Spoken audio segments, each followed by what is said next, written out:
Thank you for choosing Cinema Central for your entertainment podcast needs on this fine day, whatever day it happens to be that you're listening to this, of course. I'm DJ Ace, and it's time to once again talk about movies. And once again, I must apologize for not putting one of these up here in the last week or so. Life is just crazy right now with work, and then last week my internet died for most of the week. So that was truly unfortunate business, but I'm back and ready to talk video games and movies, which are two of my favorite things. Unfortunately, they never seem to work out. Like, honestly, it's like, oh my goodness. All right, yeah, let's just get to it.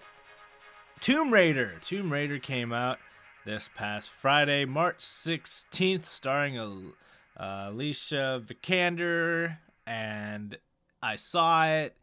And all right, let's just make this clear. This movie is based off the Tomb Raider reboot that came out in 2013. So it had lots of parallels. There are lots of parallels with this movie and the game. Like there's this particular scene, it was in the trailer, involves a waterfall and an airplane and a parachute, and it's completely nuts. Straight from the game, people. However, it's not a perfect movie. I'm sorry, it's just not a perfect movie. The beginning 5 minutes had pointless exposition because they run you through it later, 10 minutes and like 15 minutes, and then I mean the end game, I'm not gonna spoil it, but the end game was completely different from the actual video game. Like the end of the movie that took a completely different direction. And also this movie basically was Indiana Jones and The Last Crusade. It basically has the plot line of that movie. So you know what? Whatever, man. Whatever. It's just the craziest thing. I was explaining this to a buddy of mine. The problem with average movies is you can't say a whole lot of good things about them, and you can't say a whole lot of bad things about them. They're just there. So, as far as the movie based on video games, Tomb Raider stands above most of them. Okay, so that it has that going for it. Do I think it broke the video game movie curse? The answer is no. And if you don't know what that is, there is a supposed curse. I'm making air quotes. You just can't see me doing it. The video game movie curse is that movies based on video games never work out or do well. And it's been like that since they started making them. Like, it hasn't changed. So it's the weirdest thing, but everybody knows about it. And here we are with another movie based off of a video game called Tomb Raider, which it's an adaptation of a reboot of another reboot, because it's like it's complicated. All right, so this is what we're gonna do. I'm not gonna do a full review of Tomb Raider. Like I said, there's just not a lot to say about it. I mean, I enjoyed the lead. The lead did a good job. Alicia Vikander, Alicia, however you say it. I don't know. I'm questioning everything I know these days when it comes to pronouncing names, but she did great. The plot was very cookie cutter. The action scenes are good. See it if you want to, but it's certainly not necessary. All right, so this is what we're going to do in this podcast. I'm going to take a look back at some of the terrible, terrible movies that have come out that are based off video games, and then I'm going to talk about what I think would make a great movie based off of a video game. Because aside from being a movie enthusiast, I'm also a gamer through and through. So you better believe I know what I'm talking about. All right, so obviously I haven't watched every video game movie ever, but historically they have been very low rated and typically low grossing. So I went through, here are their tomato meter scores, some box office numbers, a couple other things. Let's get to it. Tomb Raider. This is the first one with Angelina Jolie as Lara Croft, one of the most iconic video game figures of like the century. Of course, video games haven't been around since like the 90s. Anyway, yep, 274 million with a 20%. Woo! It can only go downhill from here. And then then they did a sequel with Angelina called Tomb Raider: The Cradle of Life, and it did 156 million with the 24%. How is this one rated higher? Because it's 4%, but it's still technically higher. Made much less money, which is obvious because, man, the sequel was terrible. All right, Warcraft. This is from the company that makes the best cinematics in the world. I'm talking about Blizzard. Comes this movie about one of their first properties, Warcraft, which you might know as World of Warcraft, which is an MMORPG. All right, the original Warcraft was RTS. Anyway, this is the biggest moneymaker on this list. It made 433 million, and it's rated 28%. It looked great. It was just terrible. Mortal Kombat was a positively terrible movie. But you know what? All you need is one great track.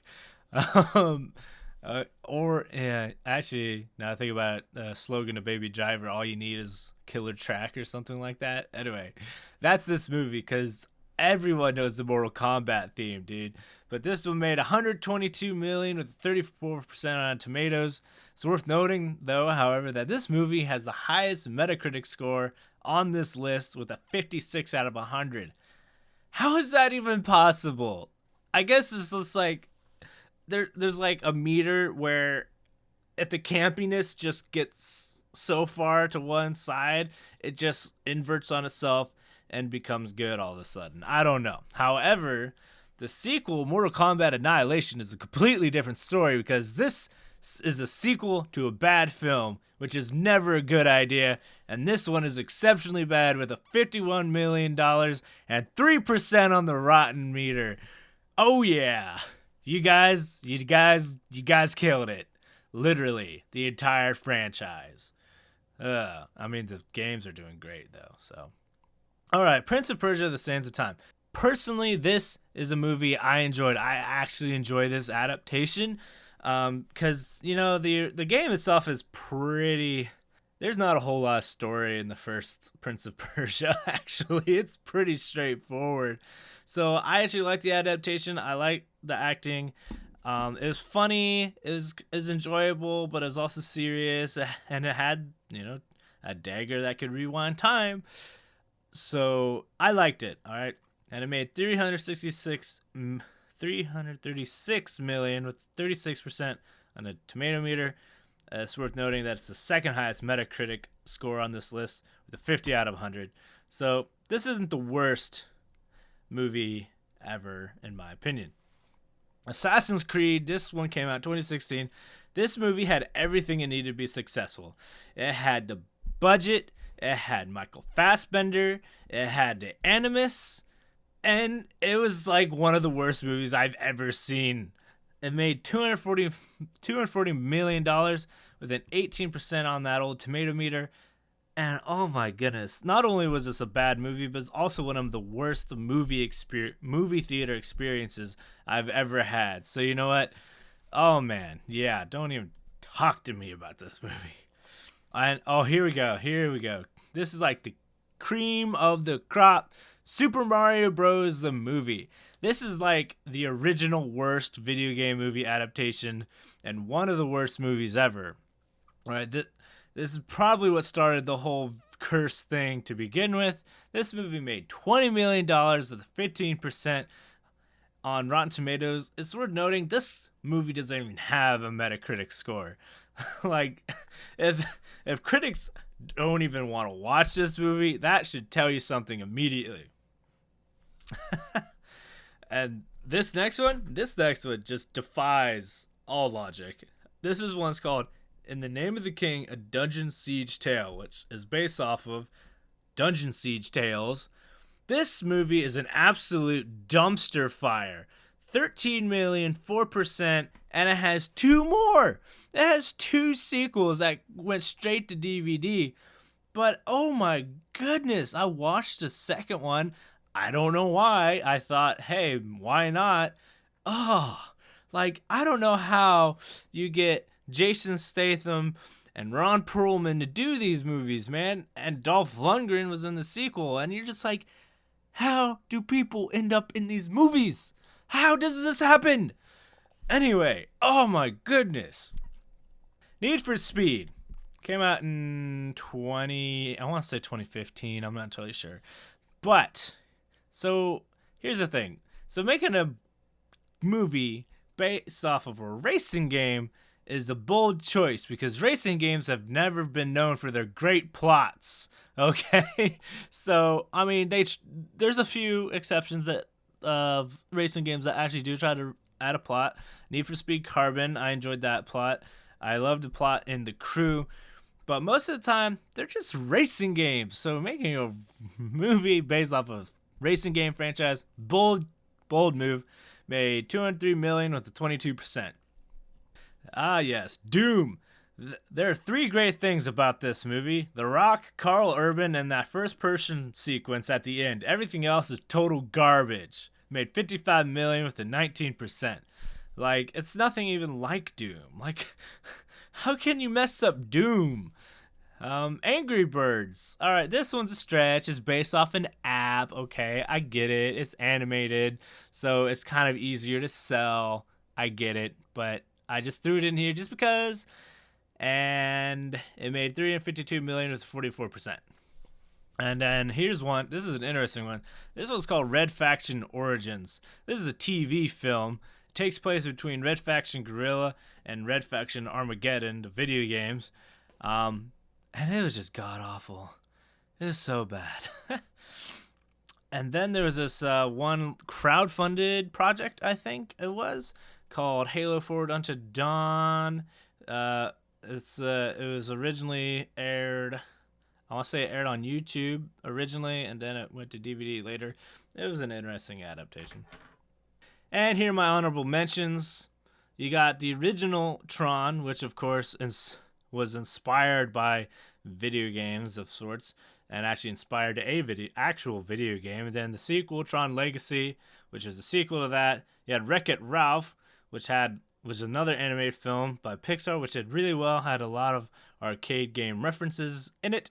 Resident Evil is of course a huge franchise, but the movie franchise is just as huge with 6 movies. And then of course the Pokemon films. There are like 24 of these movies at this point. I don't even know anymore. So there you go. All right. So part 2 needs a little bit of context. Why they don't work. This is why video game movies just don't work. You can't just fit that amount of immersion into a single 2-hour time frame. I went and saw Tomb Raider, which is a 2-hour movie. It took me 13 hours to beat the game that movie's based on. So how do you compress that? How do you compress that into 2 hours? The answer is you can't. All right? Any video game with any sort of significant narrative can take well over 20 hours or 200 depending on what crazy game you're playing. So the movies are just so confining, and and we see that with book adaptations all the time as well. There's so much in books that get cut out when they get turned into movies, and it makes all the book nerds mad. And so that's kind of how I feel about video game movies. It's like you kind of just making me mad here when you make these movies and they're terrible, because the games are great. Like, typically they're only making movies out of games that are really popular, right? That's just the logic there. And then you ruin something that I have enjoyed for a long time. So that's kind of this endless cycle. So this is my theory. This is all me here. What video games could make a video game movie work? That's part 2 of this podcast. And I'm referring to things besides good directing, acting, and writing, and all that jazz. Concepts. This is a concept I would love to run by you. Get away from the source material. Tell a story. Tell a new story within the context of the universe. All right, Tomb Raider was like a complete, almost like a really almost complete like redo of the video game.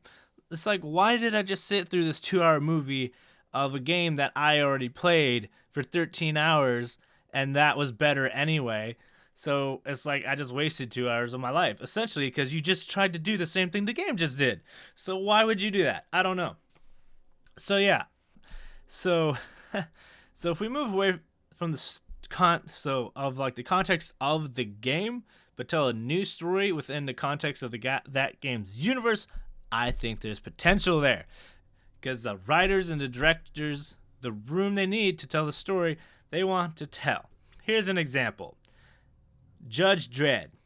Dredd.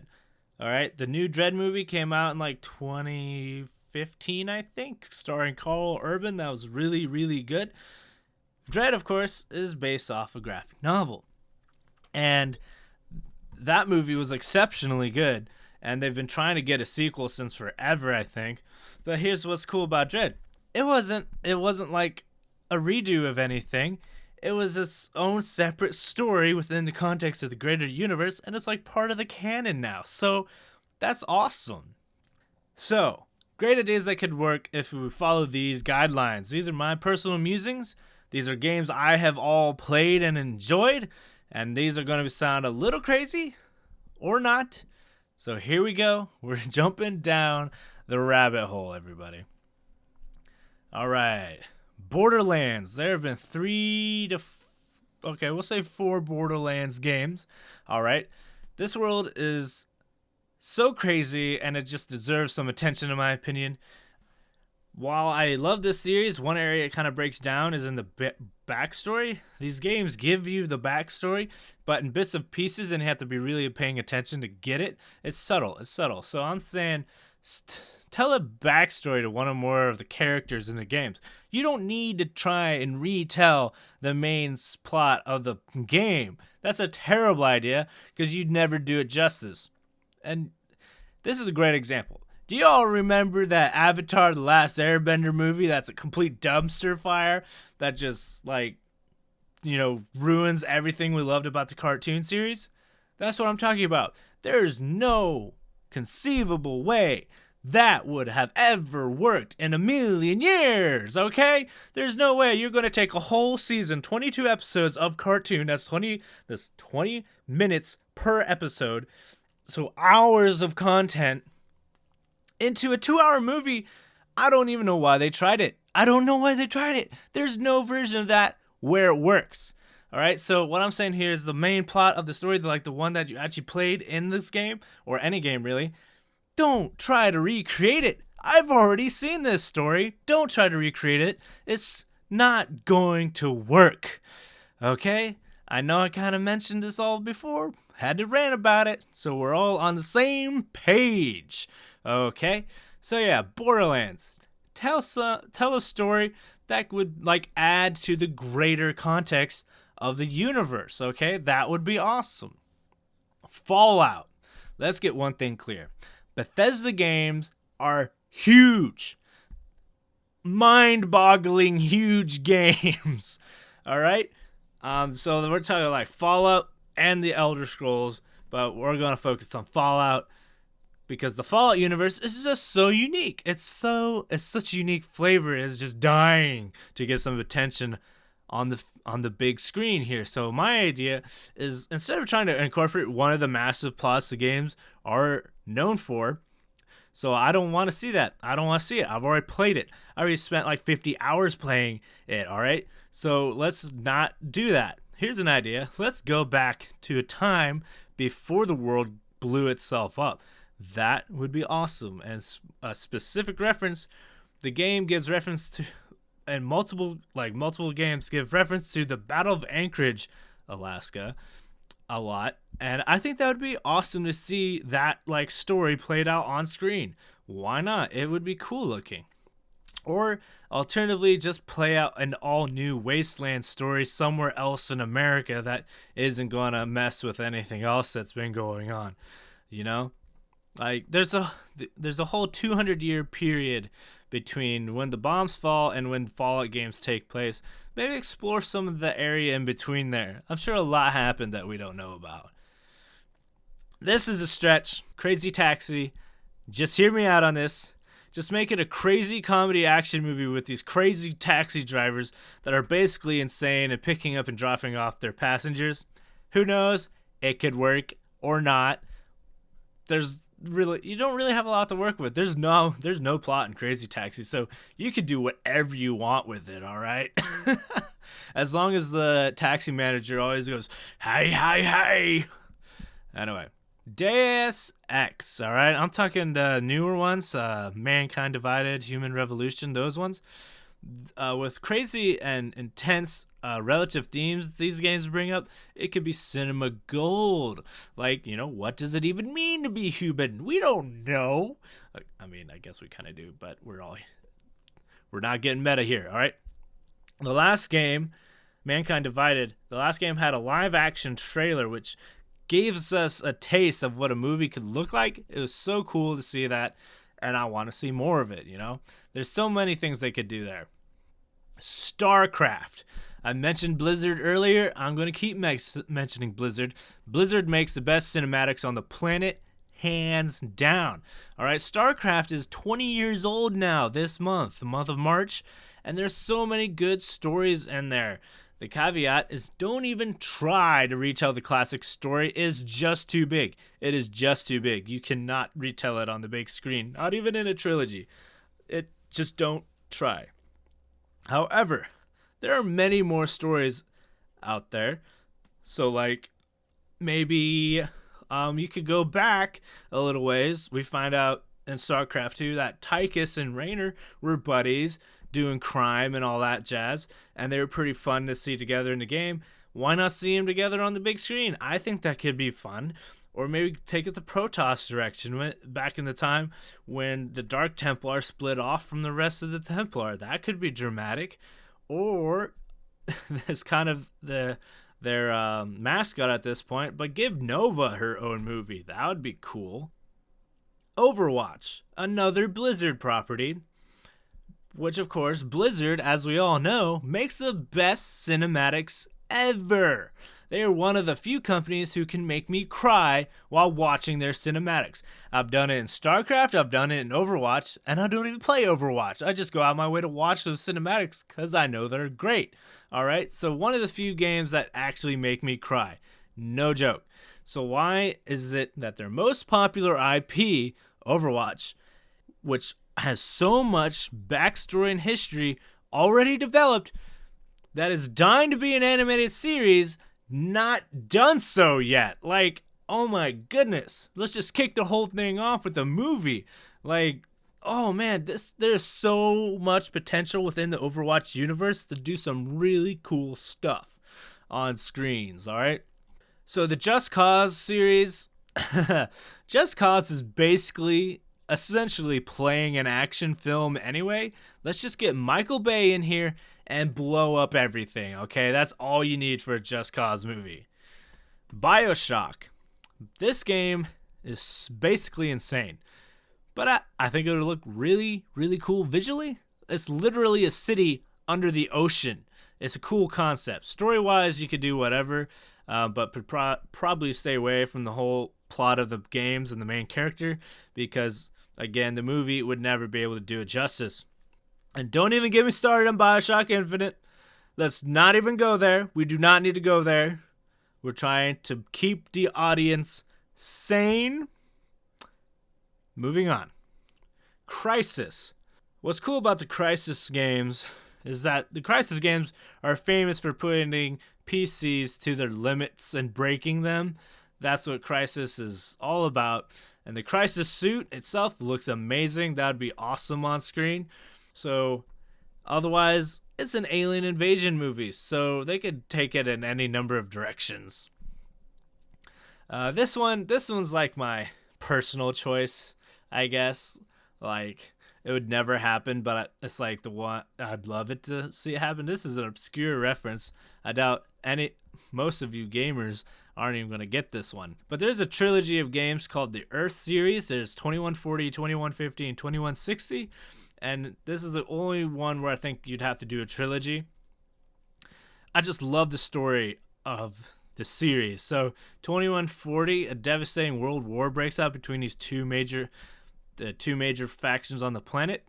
In 2150, they find out that the Earth got knocked off its solar orbit due to nuclear warfare, and it's cascading towards the sun. So 3 factions, the 2 from the previous game and 1 that's been hiding on the moon this whole time, are all fighting for resources to escape Earth. And then in 2160, you have humanity struggles to survive on Mars and the other moons in the solar system, and they find aliens. Go figure. So I just think it's a neat concept, and I think with the right story, it could be really interesting. Metro 2033 is based off of a book, so a movie based off a video game based on a book could be cool. It's about Russians living in the metro system of underneath Moscow because the surface can't sustain life, and it's a really cool concept, not to mention the horrors that lie on the surface and underground, and it would have to be a horror movie, no question about it. Mirror's Edge. My thoughts on Mirror's Edge was that they made a parkour movie before, and the difference is that this one could actually be good and play out well in a movie. Homeworld is a classic space RTS that got a remaster a couple years ago. There are many stories I think that could be told here. Not sure which direction you could take it, but the space battles would look absolutely amazing. And honestly, it would probably play out better as a series. But, either way. Wolfenstein. Nazis rule the world and one crazy American with a gun rises it up to stop them. I feel like we've heard this story before. But hey, man, that's action hero bread and butter coming from one of the original first-person shooters. So again, maybe stay away from the main character and tell another story. MechWarrior. This is another series I really, really love, and it has been making a resurgence in the last few years. This year especially, the games are rooted within the lore of the BattleTech universe, and there are infinite stories that can be told with just a couple of main concepts. You got these 8 noble houses fighting for control of the galaxy.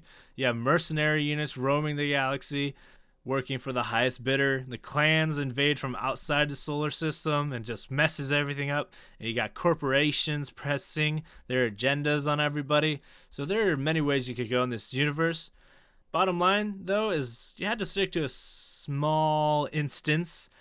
This is not a big... You could not do like a big picture kind of thing with the BattleTech universe. Also, did I mention that people pilot giant warbots and fight each other with them? Yeah, that's a thing and would look awesome. Rocket League. This is the other outlier. I have no idea what to do with this. But you know what? If they can make a movie about emojis, then they can make a movie out of Hot Wheels that plays soccer, man. Sell it. And my honorable mentions for this is Warhammer 40K. There are lots of games based on the universe of Warhammer 40,000, all grounded in the base lore. I just really want one good movie made in this universe. There's the Ultramarines movie, which came out, which is all right. It just looks surprisingly terrible. So I'm just saying, pick a character and a battleground and go from there. You don't need to be too ambitious from that. Just pick a specific instance within the lore, and I think it could be really, really cool if you do it right. So that are my thoughts on video game movie adaptations. Obviously, I had a lot to say about it. Hope you enjoyed listening to this. I know this one kind of ran a wee bit longer, but it's all right. It's fine. As always, if you like what you hear, be sure and hit that subscribe button. And you can also find Cinema Central on Facebook. Just look for Cinema Central on Facebook. That's where I'm going to be posting the links to all these episodes. That's all I have for today. I'm not going to do a full review for Tomb Raider. However, I may hopefully be doing a review for Pacific Rim Uprising next time, right here on Cinema Central. Thanks for listening. Booyah!